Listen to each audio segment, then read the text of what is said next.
안녕하십니까. 여의도 24시입니다. 이번 시간은 정봉주에 대해서 얘기를 해보겠습니다.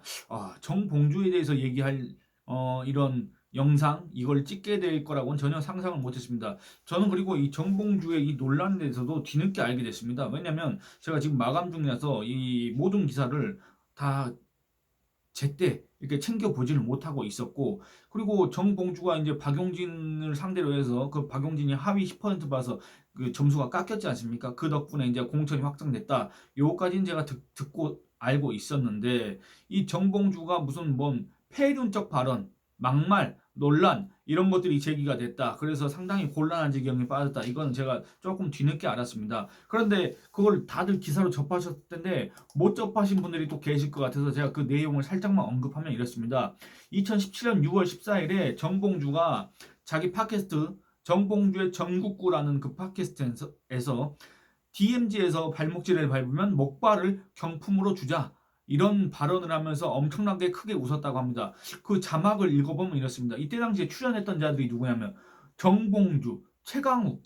이 최강욱이 그 열린민주당 조국 그 같이 일했던 그 최강욱인지 전 잘 모르겠습니다만, 어쨌든 2017년 6월 14일 날 DMZ에는 멋진 것이 있잖아요. 발목질에 DMZ에 들어가고 경품을 내는 거야. 발목질에 밟는 사람들에게 목발 하나씩 주는 거야. 여러분들 이게 아마 2015년 8월 당시 북한의 목함질의 도발 사건 있지 않습니까? 그때 당시에 이 발목과 이 무릎 아래 우리 장병 두 사람이 그때 당시에 부사관이었습니다.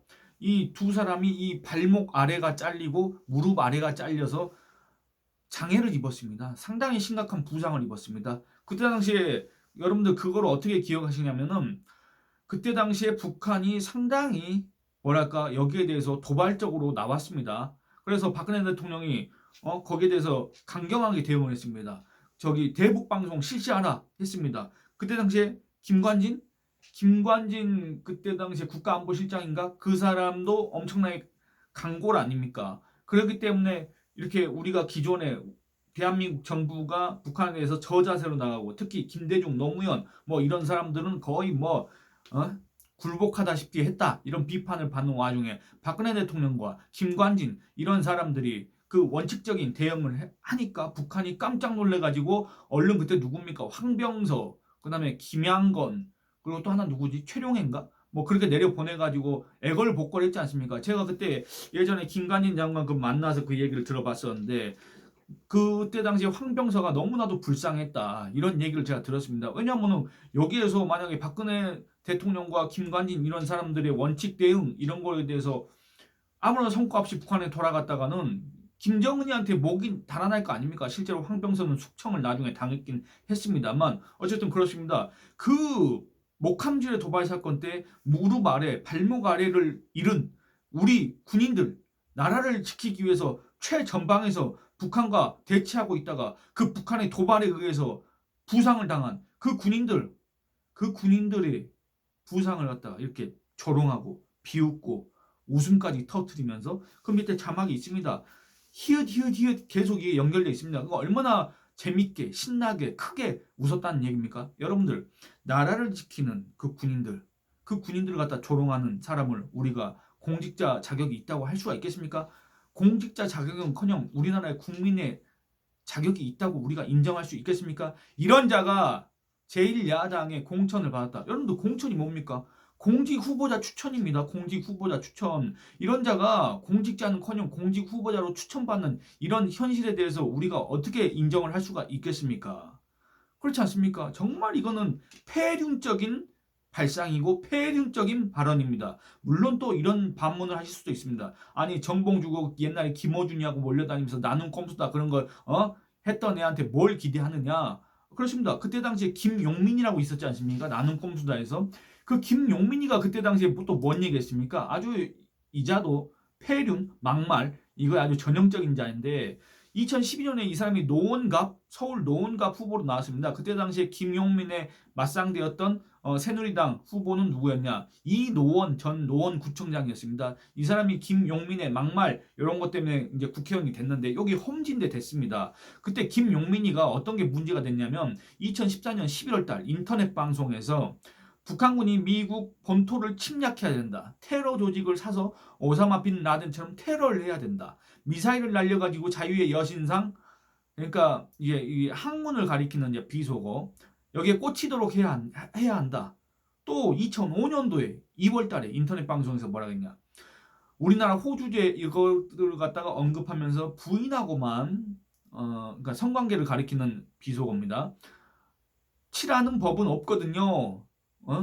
또 부인 아닌 사람 그 어떤 여자하고도 X를 치더라도 항상 거기 호적에 기재가 될 수 있도록 뭐 이렇게 얘기하고, 그 다음에 그 라이스, 옛날 미 국무부 장관이었습니까? 그 라이스 장관을 갖다가 어떻게 해야 된다. 뭐 이런 얘기도 했지 않습니까? 그러니까 이런 것들을 보면서 정봉주나 김용민이나 김어중이나 하여튼 똑같은 것들끼리 끼리끼리 몰려다니면서 그 했던 짓들을 우리가 어렴풋하게나마 기억을 하고 있지 않습니까? 근데 이 정봉주가 여기에 대해서 이런 얘기를 했다고 합니다. 이 조선닷컴에 이제 기사가 이제 방금 저녁에 올라온 건데, 이 막말 폐륜 이 논란이 되자 정봉주가 여기에다 대고 자기 페이스북에 과거 목발 경품 발언 직후 당사자께 직접 유선상으로 사과드리고 관련 영상 등을 즉시 삭제한 바 있다. 그때나 지금이나 같은 마음으로 과거 제 발언에 대해 정중히 사과드린다. 첫째, 이거는 어떤 사과를 하더라도 정봉주가 정중히 했는지 안 했는지도 모르겠지만 어떤 사과를 하더라도 이거는 절대 수용될 수 없는, 인정될 수 없는 그런 발언입니다. 그렇지 않습니까? 두 번째, 이 정봉주의 발언이 거짓이라는 게 이 언론의 취재 결과 드러났다는 겁니다. 뭐냐면 이렇습니다. 당사자한테 사과했다고 밝혔지만 목함질에 2015년 8월 당시 목함질의 도발로 인해서 다리를 잃은 그 군인들은 정봉주한테서 그 어떤 연락도 받은 적도 없고 사과를 받은 적도 없다. 이렇게 입장을 밝혔다. 그겁니다.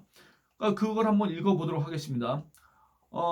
이 조선닷컴에 올라온 기사 일부입니다. 두 사람은 정 전 의원의 주장과는 다르게 관련 발언에 대해 연락이나 사과를 받은 적 없다는 입장이다. 현재 육군 복무 중인 김정원 상사는 이날 TV조선과의 통화에서 당사자가 누구인지는 모르겠지만 아무런 연락도 사과도 받은 적 없다고 말했다. 여러분들, 이 김정원 상사는 당사자가 누군지 모르겠다고 했고 정봉주는 당사자한테 연락을 했고 정중히 사과를 했다고 했지 않습니까? 근데 이 정봉주 또는 김정원 상사 그 누가 이 당사자의 뜻을 모르는지 모르겠습니다만, 여러분들 이 피해자가 당연히 당사자일 거 아닙니까? 근데 그 피해자 무슨 피해자입니까?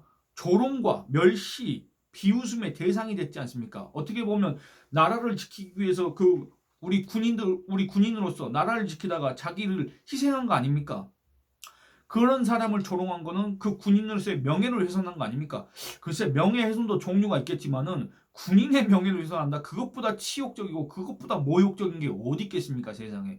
당사자 뜻을 정봉주가 모르는 것 같아서 제가 정봉주한테 알려주도록 하겠습니다. 당사자는 어떤 일이나 사건에 직접 관계가 있는 사람을 얘기합니다. 뭐 정봉주가 또 옛날에 깜빵에도 갔다 오지 않았습니까? 그러니까 그 정봉주에서 이제 법적 정의를 또 한번 알려주겠습니다. 민사소송에서 소송의 주체가 되는 사람. 그러니까 이것도 결국엔 마찬가지인 게 어떤 사건에 직접 관계가 있는 사람을 얘기하는 겁니다. 당사자. 정봉주는 그러면 그때 당시에 목함질의 도발로 다리를 잃은, 발목을 잃은 그 사람들, 그 군인들한테 연락을 했습니까? 그게 아니라고 한다면 당사자는 분명히 그래 했어야 당사자한테 연락했고 사과했다고 얘기를 할 수가 있는데, 만약에 정봉주가 그게 아니었는데 오늘 자기 페이스북에다가 당사자께 직접 유선상으로 사과드리고 관련 영상 등을 즉시 삭제한 바 있다. 그때나 지금이나 같은 마음으로 과거 제 발언에 대해 정중히 사과한다 라고 페이스북에다가 허위 사실을 썼다고 한다면, 여러분들 이건 이제 잘 아시지 않습니까? 이게 뭐냐면 공직선거법 250조에 허위사실 공표죄가 있지 않습니까? 이거 잘 걸린 사람 누굽니까? 바로 더불어민주당의 이재명 아닙니까? 이 이재명이가 지금 그 걸려가지고 아주 지금 옴짝달싹 못하고 있지 않습니까? 그 허위사실 공표죄에 정봉주는 해당할 수가 있다. 그러니까 정봉주는 이번에 어떻게 이재명한테 줄을 서서 그런지, 아니면 뭐 강북을 주민들한테 진짜 선택을 받은 건지, 아니면 박용진이 하위 10%로서 감점을 받아서 운 좋게 당선이 됐는지 그건 잘 모르겠습니다만, 정봉주가 공천을 받아서 더불어민주당 후보로 나와서 강북을 지역에서 설사 국회의원이 된다고 하더라도 그 정봉주의 발언, 그 다음에 정봉주의 이 당사자한테 연락해서 사과했다는 이게 만약에 허위 사실일 경우에는 이거는 다른 거하고는 비교가 안 될 정도의 허위 사실 공표가 될 수밖에 없지 않습니까? 제가 허위 사실 공표를 다시 한번 읽어드리겠습니다. 공직선거법 제250조 허위 사실 공표죄 1항 당선되거나, 여러분들 이게 중요한 겁니다. 이 후보자가 당선되거나 당선되게 할 목적으로, 이게 중요한 건데, 정봉주가 자기가 그때 당시에 이 북한 목함질의 도발으로 인해서 발목과 다리를 잃은 이 사람들한테 연락을 하지도 않았고 사과를 하지도 않았는데 사과를 했다? 연락을 했다? 만약에 이렇게 주장을 했다고 한다면 그 주장한 이유는 뭐겠습니까?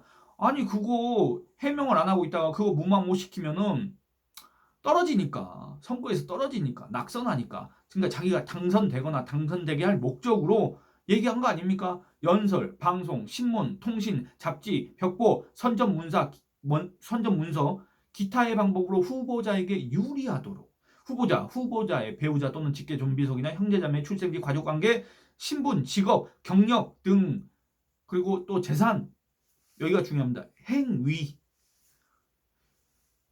등에 관하여 허위의 사실을 공표하거나 공표하게 한 자는 허위사실 공표죄에 해당합니다. 그러니까 여기서 말하는 행위, 여러분들 정봉주는 이 김정은 상사에 따르면 자기가 연락을 받은 적도 없고 사과를 받은 적도 없다. 자기가 당사자인데. 근데 만약에 정봉주가 그렇지도 않았는데 오늘 떡하니 자기 페이스북에다가 그때 다 사과했다, 당사자한테 연락했다, 이렇게 한다고 하면 허위사실입니까 아닙니까? 허위사실을 공표한 겁니까 아닙니까? 그리고 이 김정은 상사 말고 하재현, 이제 이 사람 예비역입니다. 예비역 중사. 이 사람도 정봉주의 과거 발언과 관련해서 그 사람한테서 사과를 받은 적 없다, 이런 입장을 밝혔다고 합니다. 그러면 어떻게 되겠습니까? 정봉주가 이번에 더불어민주당으로 후보로 나와서 국회의원이 된다고 하더라도 이 사람이 오래 가겠습니까? 못 가겠습니까? 아마 금방 끝날 겁니다. 이거는 너무나도 명확하기 때문에. 안 그렇습니까? 이 정봉주가 아마 2004년도인가 열린우리당 소속으로서, 이 탄돌입니다. 탄돌이 열린우리당 소속으로서 국회의원 한번 달아본 거 말고는 그동안에 우리 정치권에 있으면서 그 무슨 이렇다 할 기여를 하거나 그 무슨 이렇다 할 공로를 한 적이 없는데, 그에 비해서 과도하게 이름이 알려져서 관심을 받았습니다만, 그 관심이란 게 욕설, 막말 뭐 이런 걸로 이제 유명해진 거 아니겠습니까? 그런데 아마 아니나 다를까 정봉주의 사실상 마지막 정치 생명도 그런 걸로 인해서 끝나게 되지 않을까, 마감을 하게 되지 않을까, 그런 생각이 들면서 한편으로는 또 그 형보수지 있지 않습니까? 형보수지 뭐 특기 보유자라고 해야 될까? 이재명이 대표로 있는 당의 후보답다, 이런 생각마저 듭니다. 여러분들 한번 의견을 남겨주시기 바랍니다. 이 영상은 이만 줄이겠습니다. 감사합니다.